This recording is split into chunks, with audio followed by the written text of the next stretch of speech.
how we endured an 18-month period of experimentation, to a large degree failure, but how that actually served as a catalyst for the growth since then. A lot of it was really trying to understand how we could serve the market at large, which was probably the first mistake in hindsight. But again, it was a valuable mistake in time that allowed us to recognize who we can best serve and who gets the best value and why.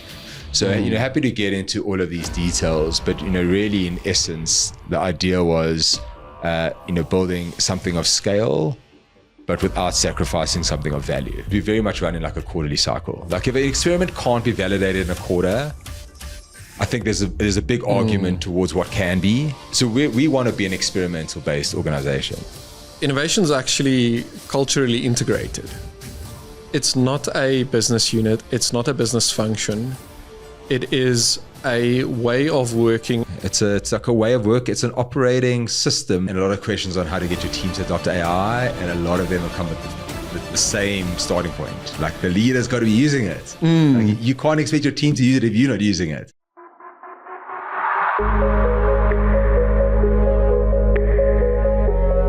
Welcome everyone to the next installment of the Nexus of Next podcast. Today I've got the absolute pleasure of welcoming Ryan Osher, co-founder of the Civitas community. Ryan, absolute pleasure having you here with us today. Pleasure to be here. Thank you. Awesome. Ryan Osher is a South African entrepreneur and community builder who's co-founded Civitas, one of the most influential CEO communities for high growth founders and in scale-ups in South Africa. You're based in Johannesburg, just like I am. And one of the things that I always take away from our conversations, Ryan, is that you're someone that really has turned the practice of entrepreneurship and innovation into a topic of study. And you found resources all over that you can reference, point at and say, this is what they did well and this is what they didn't do well, and then share personal experiences of how you've personally derived value from that piece of knowledge, which I think is inspiring. And not a lot of people have that skill. So I think from a listener's perspective, you guys are in for a treat because Ryan is one of those people that's just got a wealth of knowledge. And sometimes he drops nuggets of gold that he doesn't even realize is gold, which is fantastic. So yeah, I'm very, very excited. So Ryan, for today's episode, what are the things that we're going to cover? Well, thank you again for the invite. It was a pleasure to catch up. So the thinking for today was perhaps to share a little bit into our journey and specifically how we endured an 18-month period of experimentation, to a large degree failure, but how that actually served as a catalyst for the growth since then. So that's potentially one angle we can look at. And the other is that everyone knows that the big enterprises like to move slow, and we like to work with high growth founders, companies that like to move fast. So perhaps contrasting, what could enterprises learn and take out from scale ups, and perhaps there's some interesting insights in there that would be of interest to the audience. Yeah, very cool. Yeah, that 18-month period sounds crazy long, I must tell you, especially when you're in a scale up. So I can definitely think that there's going to be loads of valuable nuggets there. And then, yeah, I think there's so much that scale ups can learn from enterprise, and that's the common thought that's the direction of learning. But in reality, tables have been turning recently, and we're seeing a lot of enterprises actually learning from smaller businesses and scale-ups more specifically on how you should be innovating and how you should be thinking about growth, about product market fit, about moving faster, and how you can use that to your advantage. So very excited to jump in. Likewise. Yeah, so 18 months. 18 months, man. Yo. It was a grind. What was the experience like? I mean, obviously you guys didn't set out the day going, you know what we need is 18 months of no growth, guys. The growth was limited, but growth wasn't the focus, which I think is an important distinction. is that there was like clear intention around what we needed to arrive at and what the outcome needed to be from the work that we were doing. So, we had a super clear, we took a page out of Elon Musk's book and set up a master plan, as we started the business. And the entire objective was like, how do we transition through phases of the master plan? And there was a critical step of the master plan was ensuring that we're building a model that can scale with high retention rates and adds a lot of quantitative value. And I think when you're starting out, you're just really willing to work with anyone that's willing to work with you, especially in the products of people in our type of business to a large degree. And I think when you're coming off the bat as this newbie in the market, there's you probably lack credibility indicators in terms of the value that you can offer, especially at the price point you can offer, because you got to justify yourself. So what we realized was in time, which we started asking ourselves a lot of questions, like which ICP is getting the best value from us? Which type of customer can we best serve? And we'll get into some of the nitty-gritty details, but a large part of the experimentation was launching a product that served a different ICP, having a single product, but within that product, serving 3 different ICPs, and trying to understand and also recognize that different stage founders have different problems. So you can't just co-locate people together and expect them to add value to one another, depending based on who they are and where they're going. So a lot of it was really trying to understand how we could serve the market at large, which was probably the first mistake in hindsight. But again, it was a valuable mistake in time that allowed us to recognize who we can best serve and who gets the best value and why. So, happy to get into all of these details, but, really in essence, the idea was, building something of scale, but without sacrificing something of value. Yeah, that's a challenging one, especially when you don't yet have a fundamental understanding of what the size of each of those markets look like. And there's this, especially when you're starting out, there's this intention of just trying whatever and seeing what works. It's almost like the wall method, where you just throw stuff at the wall until you see what sticks.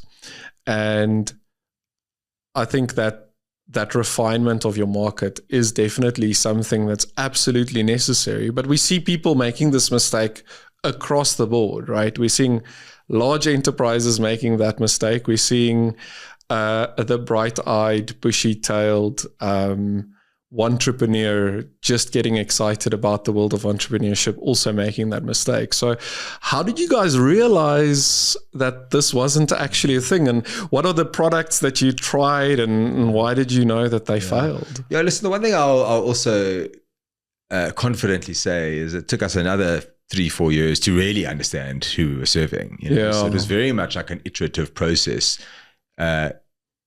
throughout every one of these experiments. And so some of the products that we tried, and listen, South Africa is an interesting market. South Africa, I think there's quite a big drive on entrepreneurship, but the entrepreneurship ecosystem is very underserved. So there's a lot of entrepreneurs looking for support.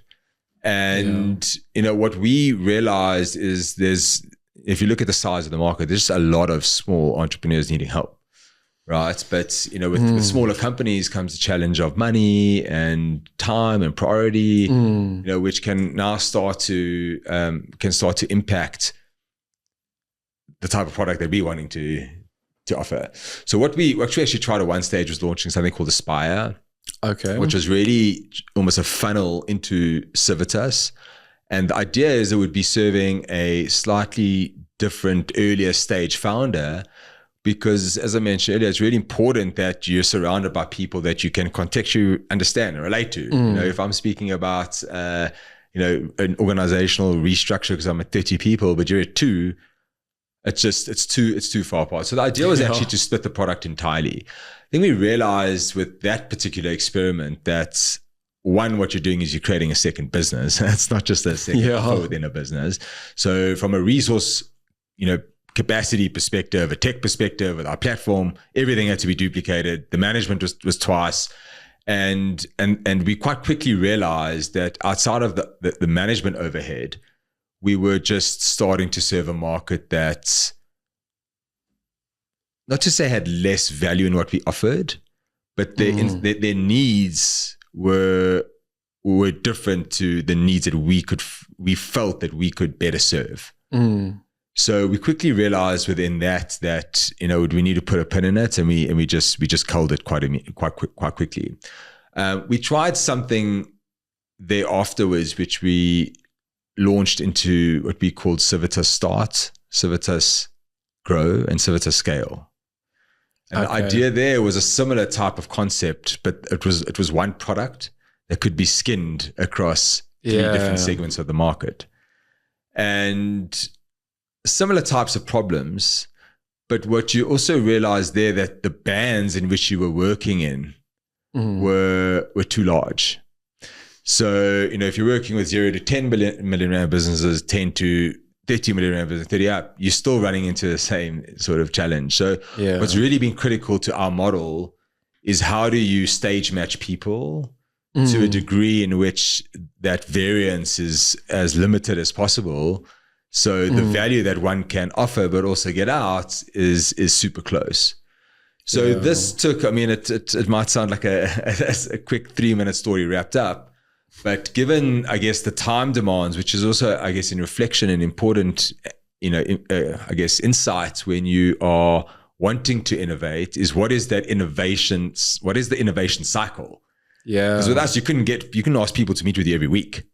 So all of a sudden, if they're meeting with you every month, you can only innovate with that same segment of the customer 12 times a year. Yeah. So, by virtue of that, what happens is our innovation cycles were actually quite large. And to some degree, part of the product still rests within a much longer innovation cycle, which is why we've tried to structure it a little bit differently, with our chapters now, which I'm also happy to share.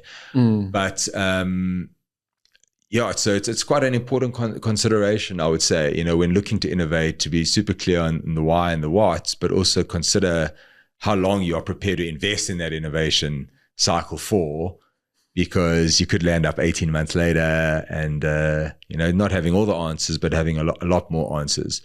So, perhaps, what in hindsight, it also could have been, paying a lot more closer attention to some of the metrics and let the metrics dictate, when it's a projected pass or fail, so you can actually make decisions a lot quicker and sooner.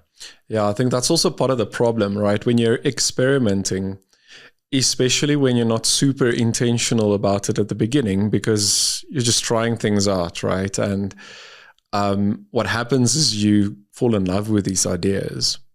And we see this happening with medium-sized businesses. We see that happening with the entrepreneur around the corner, but we actually see this a lot more than you think in very large enterprises. And the thing that's quite interesting about that pattern is that pushes you to invest more money in something that you shouldn't.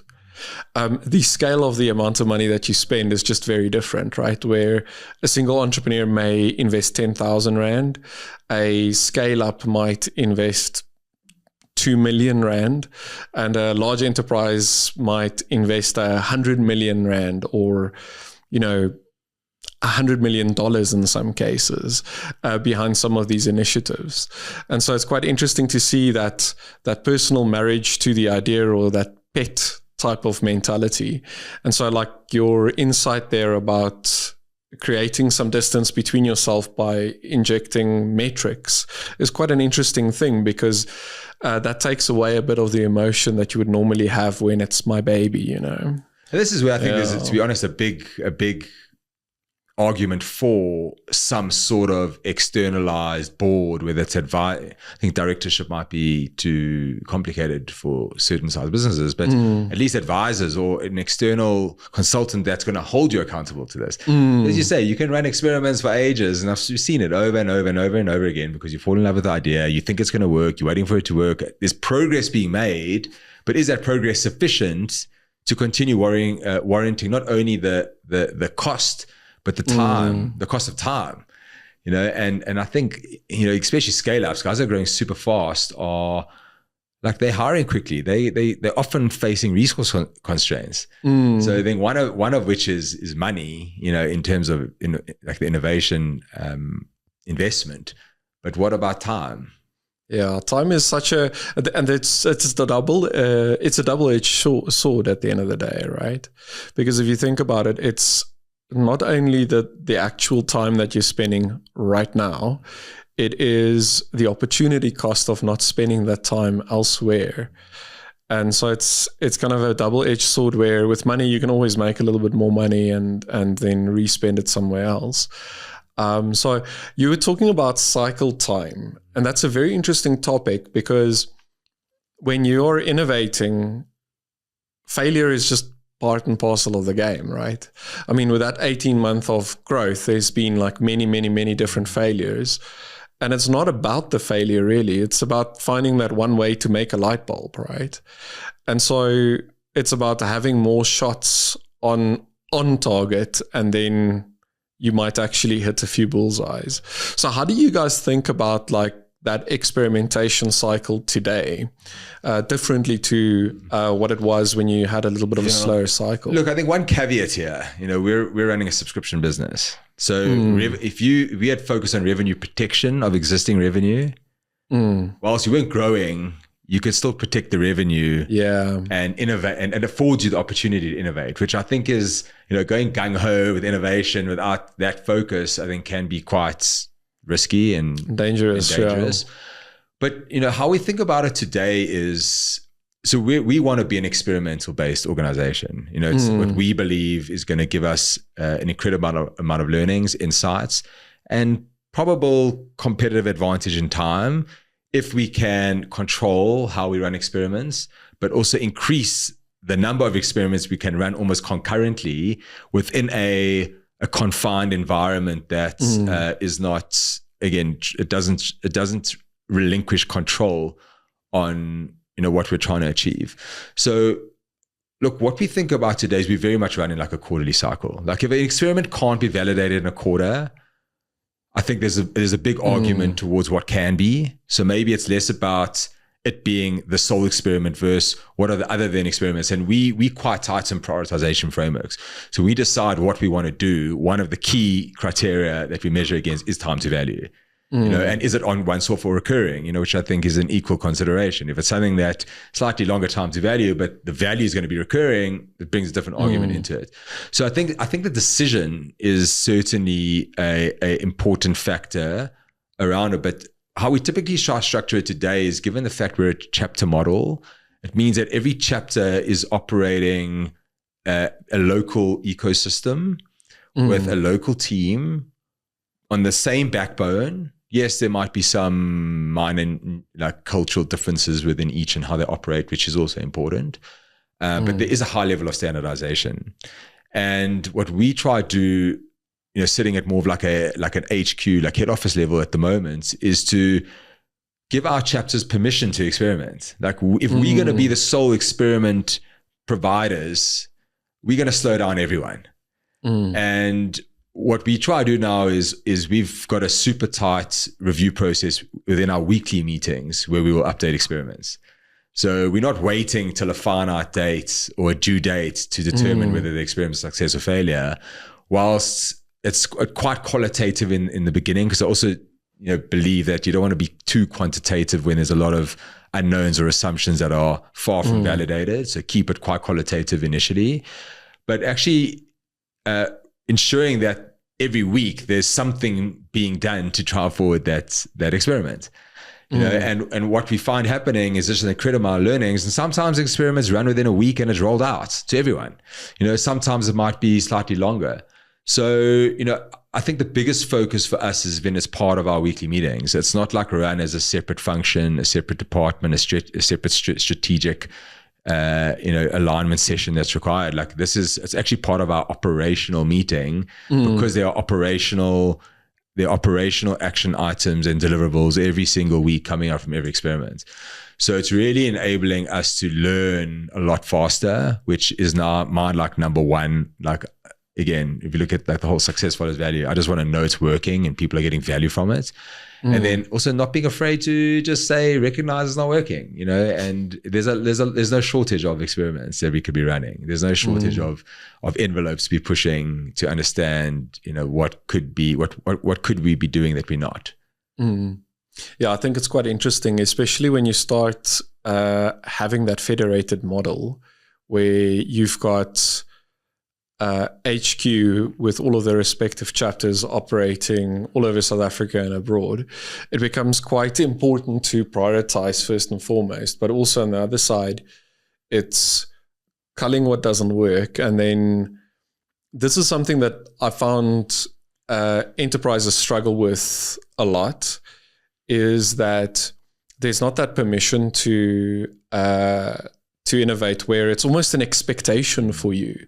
It's expected of the chapter to innovate, to experiment, and then to report back on what's actually working and what's not, which is usually the diametric opposite of what you see in larger businesses, where there's like a research and development arm, and they take care of the innovation far away from where the problem surface actually is. And then there's this segregation between the cogs in the machine versus the machine builders. And I think that's an interesting way of looking at it. So the question I've got for you is, when we think about the experimentation within a given chapter, is prioritization, or is there an attribute that you consider for prioritization around leverage across the entire group versus value just within a single chapter? No, it's got to be strategic alignment on a group level. No, because again, what happens is, well, what our goal is, if the experiment is proven successful, we want to roll it out. Like if we're just going to run an experiment on a micro, like the actual impact of that experiment is limited. And again, going back to our prioritization framework, one of the criteria there is level of impact. So it will actually be downranked through that prioritization framework if it is localized. That's not to say local experiments can't happen, right? But in terms of the experiments that we want to try influence, we want to try manage, it's definitely done with strategic alignment in mind, the overall strategy of the group. And it's certainly done with a level of impact. And we would push back, you know, yes, there's permission to try, but if we strongly disagree that that specific experiment might only add a significant level of impact to a very small group, we'd probably question, well, there's no shortage of these. And the one important point I want to add in here, which you see it a lot, it's often a mistake that we see even scale-ups making when they're hiring more executive team members, is hiring administrators, not builders. And I'm sure you see this a lot in enterprise, right? And we working with builders, like it's like a core criteria of the chapter lead, right? They're like builders. They've all been entrepreneurs themselves. So, you know, they also in the mindset of building and experimenting and innovating with less of like a closed view, more of and they know, you know, I think the culture that we're trying to develop here is that my experiment benefits, you're going to benefit, you're going to benefit, you're going to benefit. So this is like a mutually beneficial experiment we're running. It's not like an experiment for me solely. Yeah, that's a very important thing as well, because if you think about it, that is also a function of your ability to communicate strategy, right? So if you want to insist on or create prioritization attributes or prioritization criterion that requires strategic alignment, people need to know what the strategy even is to begin with. And I think this comes from Alex Hormozi, ironically, where he says, like, the moment you get bored of the message and you feel like you're a broken record, it's then when people start realizing what you're saying and start remembering what you're saying. And I mean, this is a proper marketing and messaging problem, is that you need to be very, very verbose, and you need to be very specific in the words that you actually choose to describe a strategic objective or a problem. And then you need to communicate. How do you guys look at that strategic alignment problem, but from a communication standpoint? Look, we monthly town halls work super well just to ensure that everyone's together. We bring our chapters lead together every month for a mini meetup themselves. We have quarterly offsites with each of our chapters.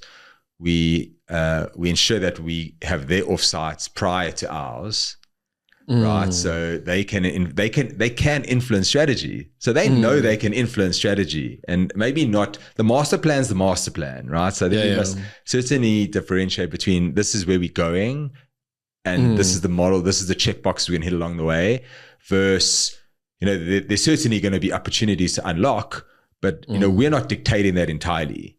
You're informing us, and we realize that if we dictate strategy and we say this is what's happening, and then they coming with the ears on the ground. I've got a philosophy, stay close to your customers. Your customers, if you have a good relationship with customers, they're going to be part of your innovation team. Actually, they're going to be informing you of problems they see that you can solve. Our chapters are the customer face. They're on the ground. They are ears. So it would be completely almost negligent of us to not recognize that fact and not allow them to influence what the HQ strategic objectives are, because by virtue of them running a lot of these experiments, but they know. And we've obviously, our job is then how do you now, which is maybe another point, is how do you not only it's almost synthesize the messages into a central communication strategy. And I think that's where, for us, it creates strategic alignments. It creates strategic buy-in. Because there's ownership from the chapter level. There's ownership from the chapter level, and there's contribution. It's the standard customer feedback philosophies as well. That if your customers are giving you feedback and you're executing it, what are they going to do? They're going to give you more. And that's a great thing, right? The worst thing you can do is just not listen to what customers say, because they'll never tell you again. And unfortunately, I've been in the back of a lot of banking products, And it's this thing arrives and you just wonder how it ever got through even a small scale user testing exercise. Yeah, never mind. Let's roll it out to the entire country or entire continent. Exactly. Yeah. I think it's an interesting thing, but that sense of agency is so important, because that sense of agency and ownership almost creates the prerequisite tilled soil for innovation to be sowed into, right? And I think one of the interesting bits here that I'm gleaning from what you're saying is innovation is actually culturally integrated. It's not a business unit. It's not a business function. It is a way of working, and it's culturally integrated into every level of the organization. Was this something that intentionally happened, or was this something that you saw being done well elsewhere and you're like, I'd have some of that? Or how did you come across this method of implementing this culture?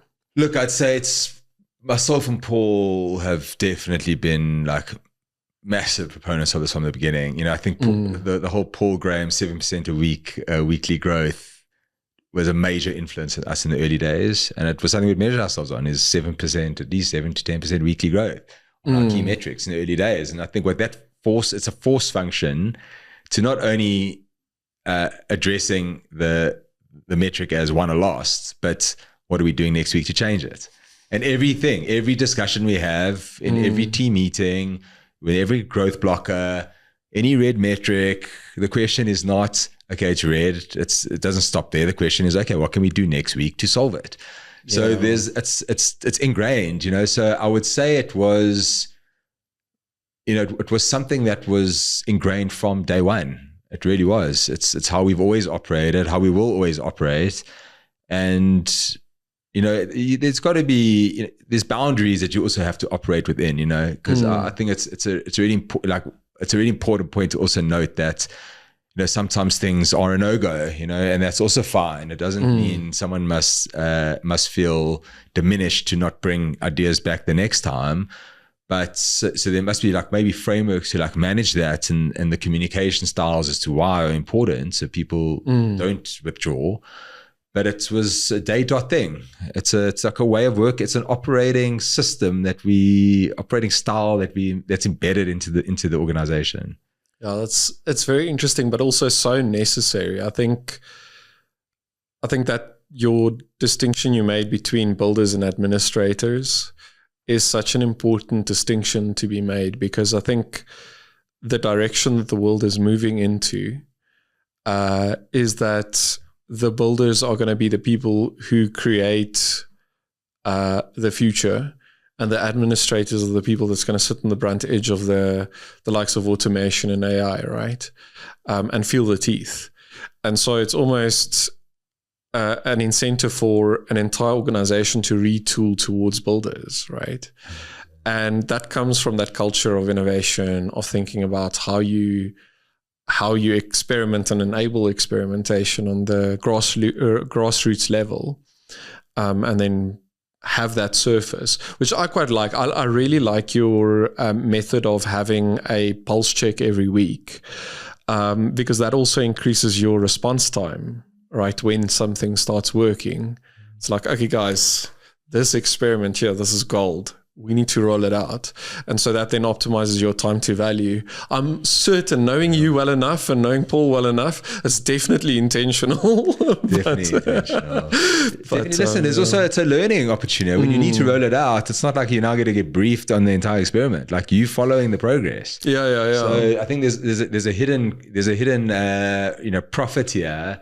That's not only the time to value the experiment, but the time to value across the rollout is significantly lower, because there's context, which is super important. And I think it's also, like, in the world, as you say, like, I know you've been a massive influence on me in the exponential impact of builders these days, in your business, and you've also driven me to think very differently of it. And I think within it, it's how do you get your team to also leverage their strengths in their own domains, because that's another angle within itself, right? Is if you can get each of your team strengths experimenting within their strength domains, so absolutely, I think it's as you said, it's where things are moving. Not to say speed always wins, but speed to learning will always win. Whether it's something you want to act on or not. Yeah. And, the permission to try, and there's no failure, there's learnings. It's, these are sort of like old age sayings, but, it's got to be, it's got to be done effectively and consistently and authentically. Yeah, and I think the fact that you guys have regimented it in such a way just makes it so much easier to do that consistently. Because I think that's also part of the problem in a lot of cases, especially if you're in an environment where the failure probability is high, the input requirements are high, the signal, if you measure traditionally, of when you're actually doing the right thing, is slow and low. The signal is just, there's lots of noise, and it's difficult to determine what that signal is. So I think it's very easy for people not to be consistent and to quickly change to something else. And I think that consistency is the thing that actually compounds at the end of the day and really accelerates you. I'm curious, so from your own perspective, and this is more as a leader growing with the business, because if you're a solo startup founder or a scale-up founder or senior leader or an enterprise senior leader, every single day you're growing in the position, right? And we were talking just before we started about how there's no real value in referencing the past, because that person's dead. That person doesn't exist anymore. And so I'm curious, what lessons have you learned as you went through like the last few months of your journey? What are some of the key insights that you've gleaned either about yourself or the way that you lead, that's been an unlock for you? I think it's, honestly, I always find a lot of the values in the questions you're asking. Like the solutions is 1,000,001. If you're asking the wrong questions, yeah. you're going to find the wrong solutions. So I actually feel it's the questions that I've been asking myself that have been most valuable. An example here would be, I think it does require a certain level of like willing to call oneself out on their own BS, totally, and being comfortable enough to recognize that, you know, you might be not yet at a point where you feel you should be, and that's the opportunity, right? This is probably like self-innovation, if you want to call it, which it is.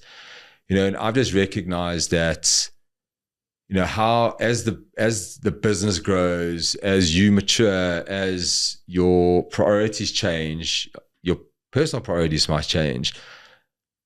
What is that? And it's a very, very cliche saying again, but what is that version of yourself that needs to change? You know, what is the version of yourself that needs to change? And what skills do you need to embed down within yourself that you never had? You know, what skills do you need to improve on that can help your team feel at ease and comfort to do the things you expect them to do? 100%, yeah. It's a tough one, that, it requires a little bit of maturity and introspection to be able to ask that question of yourself to begin with, right? Fully, you know, fully. It fully does require that.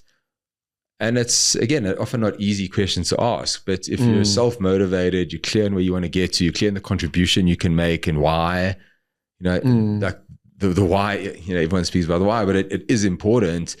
Then if it's, you know, I think it's also what can separate, like, you know, you see often startup founders don't last as being the CEOs in their business. They don't make the necessary leaps to endure that journey. So I think it's like part of it, you know, and I think like every successful founder that I've worked with will like tell you there's been like absolute brutality for themselves that they've had to deal with, right? And it's required them to ask questions or seek out advice or seek whatever they might need to get there. So yeah, I hope that answers. Yeah, definitely. I think the one difference in the enterprise space, and I mean, I come from that space personally, it's very dangerous to show any form of weakness. And so you end up being very brutal and deliberately very blind to your own shortcomings. And so it's quite refreshing to see like how, especially in the entrepreneurship space and the community that you are building at Civitas, where there is that element of vulnerability where you can actually admit both to yourself and to other people that you're incompetent in certain areas. And the beauty is the moment you do that, there's like 3 other people like I suck at the stuff you're good at, but I really have a mental model for this way of looking at things. And so it becomes really easy for you as a leader to grow. And I think when I consider where a lot of very, very senior leaders of large enterprises are, it's very lonely. And you almost always have to project this particular image without ever actually feeling like you're part of something, right? Yeah. And I mean, this comes from my own perspective. Yeah. And so I think what you're doing at Civitas is particularly interesting, creating that environment where you can actually have metal sharpen metal. What's interesting is it's the people that are joining, they are like, you know, you can take founder 1, founder 2. They look on paper, they're the same. Yeah. But founder 1 sees the value in surrounding themselves with founders because they are willing and aware and open to challenge themselves, and others not.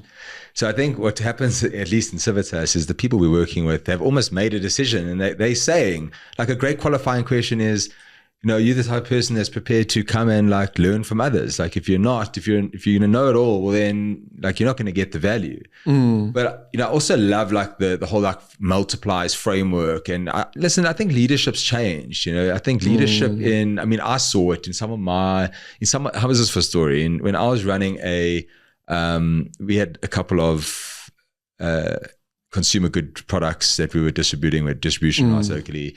Spoke to all the majors, the Woolworths, ShopRites, Food Lovers, the buyers and the heads of department like loved the product. But why couldn't it progress? Because the top leaders in the business were just not prepared to innovate because they were coming to the end of their career. And they knew, like, what was the cost of innovation? It was their reputation for the last how many years. So it was better just to do nothing, right? Where I think you see it in a lot of the scale up, they're becoming multipliers of their team. Like, that's what they 100%, are. Yeah. They are there to unlock the value for their team. So I think and I think what that creates is like permission for accountability, permission for responsibility, permission to, like, this is yours, like, run it. And I think the minute you give that like agency to people, which ties back to a lot of that culture earlier, like, real great things start happening. So, scale up certainly adopt a different mindset around it, but and it's certainly like probably more of a focused area given the agility that they can operate within. But there's certainly a lot to be said for the leadership style and the leaders themselves and what role they're playing in this momentum and push of the businesses. Yeah, 100%. When I think about what you said about the senior leaders not being willing to innovate because their reputation is at stake, I think that's such an important challenge that most big businesses are always dealing with as well, because your average tenureship is 5 years, 4 years depending on which function within the exco you're fulfilling or which portfolio you own. And so it's rare that people make these long-term decisions where they're willing to accept the losses or the failures of innovation today to get the returns on investment in 7 years' time. And so I think when we talk about like iteration count and innovation cycle duration, in large enterprise, it's a lot slower. So your cycle is so slow that if you don't walk in day one and start innovating, the chances are high that the payback period is only when your successor shows up. And so there's an incentive to ask yourself the question, well, how can I reduce the cycle time for innovation and the time to and decrease the time to value, like the scale-ups are doing, but in a large enterprise, so that you can actually reap the rewards from the risks that you're taking as a senior leader. The difference is in a scale-up, most of the people have been there for 5 years and they are planning to stay there for another 3 to 5 years, right? And so what you're seeing there is the tenureship is longer, and so they actually reap a lot more benefits, which is an interesting pattern that's happening now.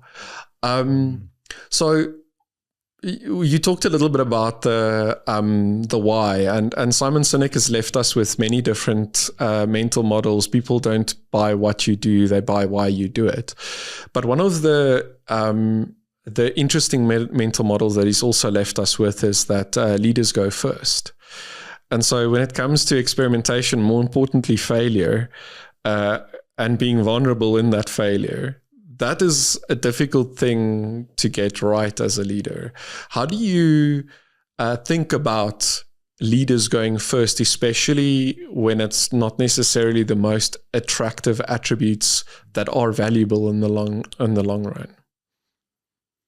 Yeah, it's a good question.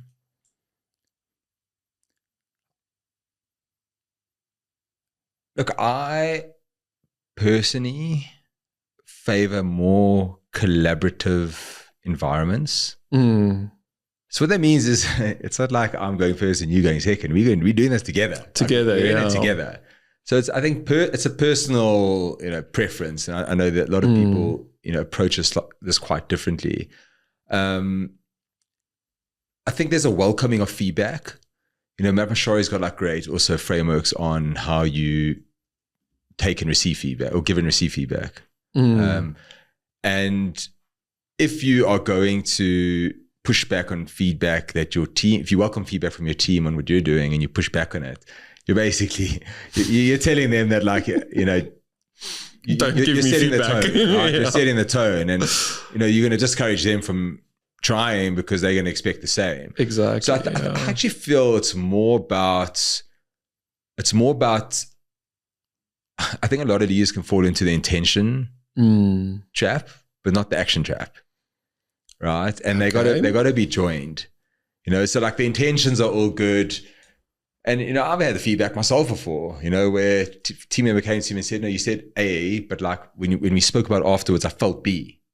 And I recognized like I had probably miscommunicated something slightly, but that little basic oversight from my side, had we not have had that conversation, it probably would have changed their course of behavior there afterwards.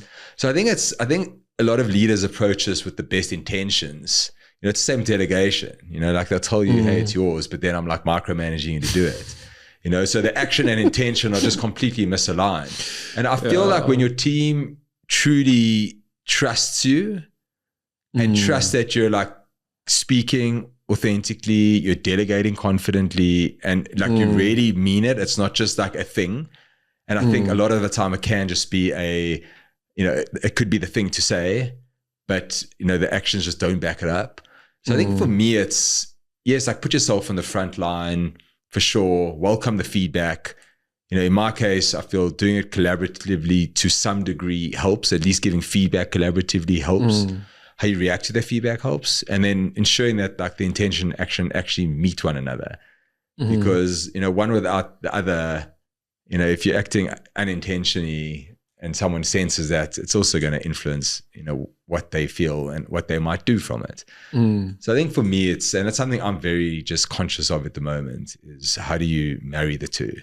Yeah, that intention matters so much. And it really comes down to what's the intention for the person as well as part of this organization.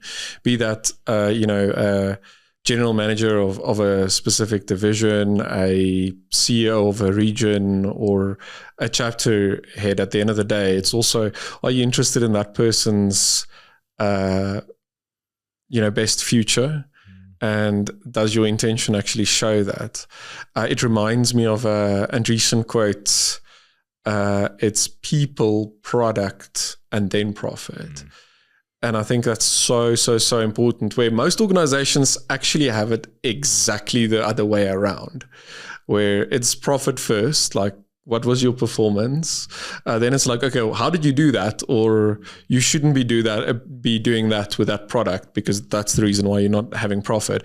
And people are like kind of the secondary thing. What Ian Furr's like servant leadership philosophy just also like comes up so strongly here, because he just drives home the point over and over and over again that, he's got his little, your customers at the end, and every, they're all facing the one way. And the idea is that like you're there to serve your people who are going to serve the people who are going to serve the customer. And it's actually like, it's to say like that philosophy, I think, drives this behavior, right? Because if you're there to serve them, like you're showing your own vulnerability at the same point in time. And I think also speaking about mistakes, being open to speak about mistakes is important. If you've missed it, we used to have back in the day, some businesses, there would be like remember there was these things even like F-up nights. Yeah, they're like a failure party. Almost, like failure parties. And like things like that welcome, not to say I don't feel you want to normalize failure. No, I don't think that's, maybe I'm not like a huge proponent of that, but I think being able to speak about it and learn from it sets the tone of, failure is just an opportunity to improve. So I think I think there's a bunch of ways that the leader could influence this, but for me personally, it's certainly about just being like really like authentic with the expectations, being authentic with the do's and the don'ts, and giving like real permission to try with one ask, and that's just let me know by when and what the outcome is. And yeah, that's so true. I think it's a challenging thing to get right, and it's easy to say, and it's true for most things of immense value, is actually having that simplicity but that difficulty to implement oneself. Two things that I want to touch on. So the first one is when it comes to the world of technological change, just as we headed in, we talked a little bit about you embracing technology and experimenting with it, going first once again.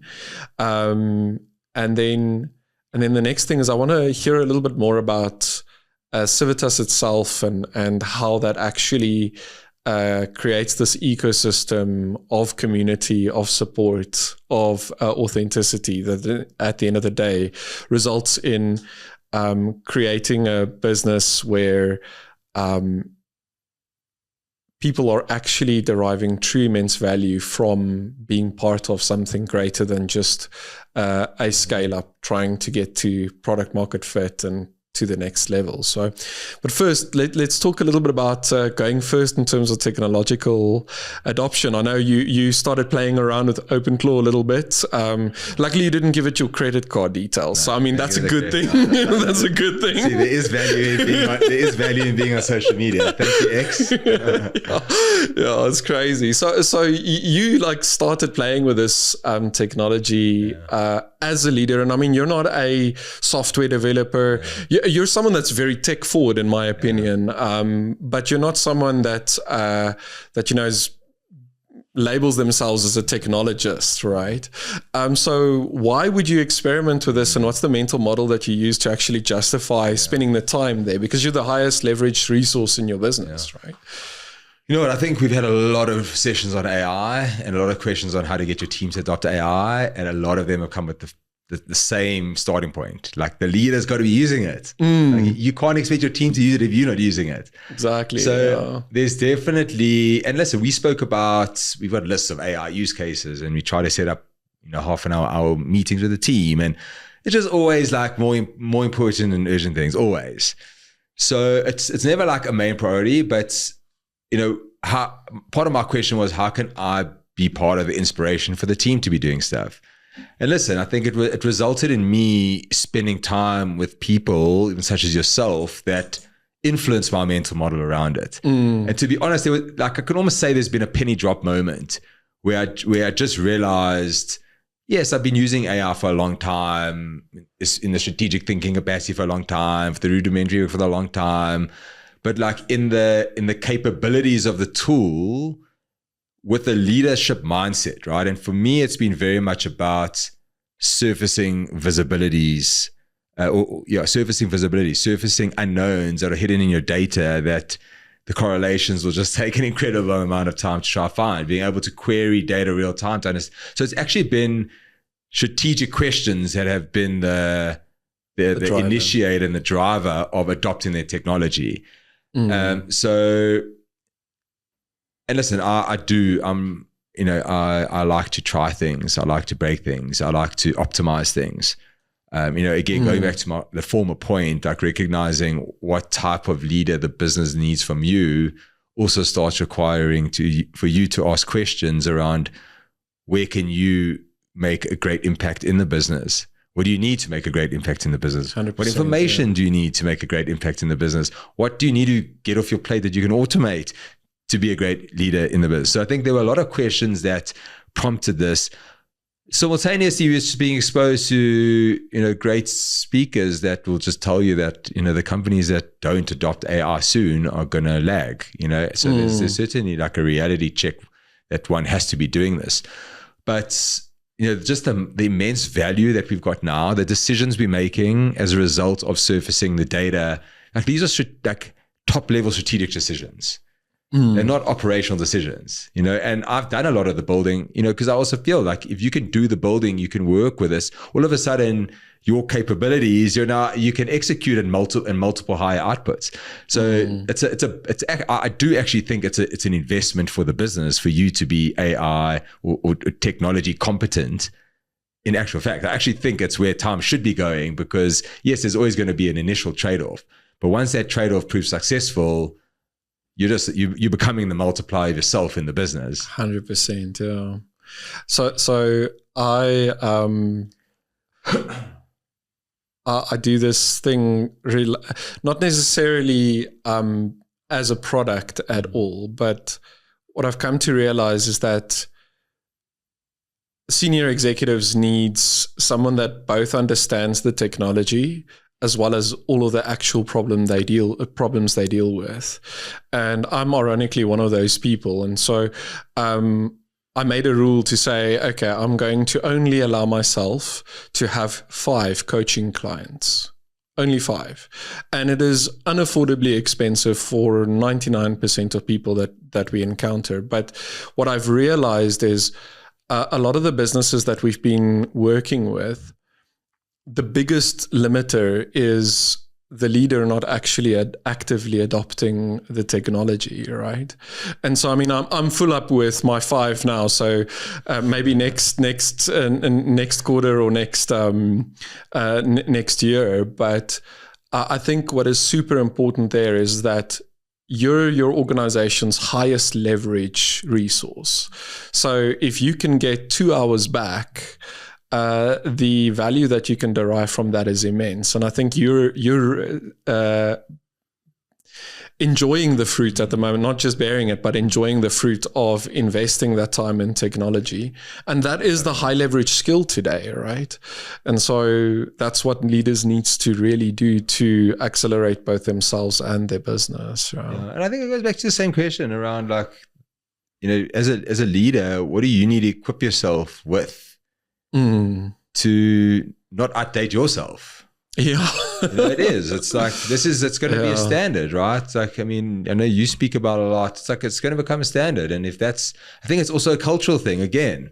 How do you develop this culture of innovation, experimentation? Like, if you can empower people and inspire them to start using things that they weren't before, and by virtue of them using that tool or that system or that process, they're now able to run an experiment they weren't before. It's like, I feel all connects, all of a sudden the cycles just keep moving and moving and moving and moving. 100%. Yeah. So Civitas has been a very, very interesting and near and dear environment personally for me, because I think the journey that any entrepreneur goes on when they start a business, scale a business, and then grow the business from there is incredibly lonely, but also it's a very, very specific type of problems that you're dealing with that isn't something that you can really Google beyond the literature that's readily accessible. And so one of the things that I've personally found a lot of value from Civitas is that a lot of the times it's just worth knowing that there's someone in a boat next to you heading in the same direction, asking the person, hey, have you used these oars before? Is this good oars, right? And so I'm curious, like, how do you see Civitas? I mean, that's my personal experience, but how do you see Civitas creating value for scale-up founders and scale-up leaders in other spaces other than just that camaraderie sense? Yeah, listen, it's got to be qualitative. It's a big part of what we're after. Is you got to be able to prove qualitative and quantitative benefit. It's a lot of the people first join looking for the quantitative, funny enough, but it's the qualitative that's like unmeasurable. You feeling like super down, you're dealing with a major issue, you chat to a bunch of people, you feel better about it. What's the price of that, right? It could be motivation for the next 3 weeks to keep going, or years, or whatever it might be. So I think there has to be a quantitative angle here that you can turn back and you can recognize that. But I think for me, just where we at the moment, there's I almost see there's a comparison at the moment. There's similarities between COVID and AR, right? Yeah. And like one of the similarities between COVID and AR is like none of them had playbooks. Yeah. Right. You go to COVID, you don't have playbooks, and same here. This is what we're seeing. And the default when there's no playbook is, who do you ask? You ask people like you that are dealing with things like you. And I think there's, in a world with unpredictability, there's certainly been like a cognitive shift of founders more towards a me versus you versus me with you since COVID for sure. Look, there's definitely been a retreat since to some degree, which is, it can be good. But it's the same with growing a business, right? You're getting from 10 to 20 million, 20 to 40 million, 40 to 50. If you've never been into that territory, you don't know the playbook, right? If there was just a playbook to say, here's how to get to 100 million rand, like we'd have a lot more 100 million rand businesses, but, even within that, like what falls short, and often it's the founders.